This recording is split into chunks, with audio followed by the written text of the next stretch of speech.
এই ভিডিওটার দিকে একটু লক্ষ্য করেন, এবার একটু লক্ষ্য করেন, কি সুন্দর না? এটা এডিটিং।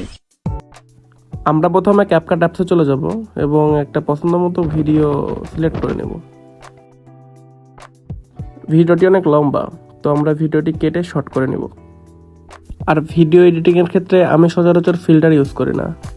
আর ফিল্টার ইউজ করলে আপনি কালারগুলো নিজের মতো করে পাবেন না, ওরা ওদের মতো করে দিবে।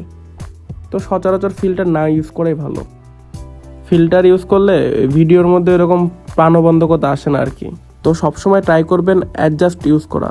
এরপরে চলে যাবো আমরা স্যাচুরেশনে। স্যাচুরেশনটা একটু সবসময় বেশি করে দেওয়ার চেষ্টা করবে, অলওয়েজ ব্রাইট লাইটে বেশি দেওয়ার চেষ্টা করবো আর কি। তারপরে এটা মাইনাস করে দেবো একটু। তারপর আপনার 15 বা 12-তে রাখবো। এরপর হচ্ছে কালারের কাজ। কালারের কাজটা একটু ভালোভাবে দেখবেন। ভিডিও অনুযায়ী আকাশের কালারটা দেখেন ব্লু করার চেষ্টা করব।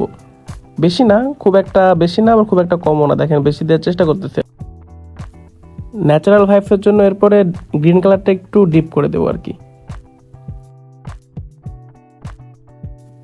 এরপরে হাইলাইটিংটা একটু কমিয়ে দিব, -6। এরপর শ্যাডো হচ্ছে যে 11-তে রাখবো। ভিডিও অনুযায়ী আপনারা সবকিছু একটু বাড়িয়ে কমিয়ে নিতে পারবেন। ভিডিওর উপরে ফোকাস করবেন আর দেখবেন যে কেমনে হচ্ছে যে ন্যাচারাল একটা ভাইব আসতেছে। এই অ্যাডজাস্ট ওয়ান, এটা ফুল ভিডিওতে সুন্দর মতো টেনে হচ্ছে যে ঠিক করে দিব আর কি। তারপর আপনারা চাইলে একটা ফিল্টার ইউজ করতে পারেন। এই ফিল্টারটা ইউজ করলে একটা 4K একটা ভাইব আসে আর কি। ফিল্টারসে যাবেন, ওইখানে গিয়ে 4K দেখেন লেখা থাকবে, ওইখানে ক্লিক করে এটা কমিয়ে দিবেন। এটা কমপ্লিট করলে ফিল্টারটি সম্পূর্ণ ভিডিওতে টেনে দেব।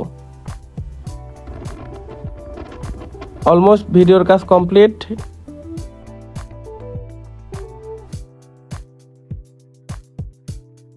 এরপর এক্সপোর্টে ক্লিক করব আর সবকিছু ফুল করে দিয়ে এক্সপোর্ট করে দেব।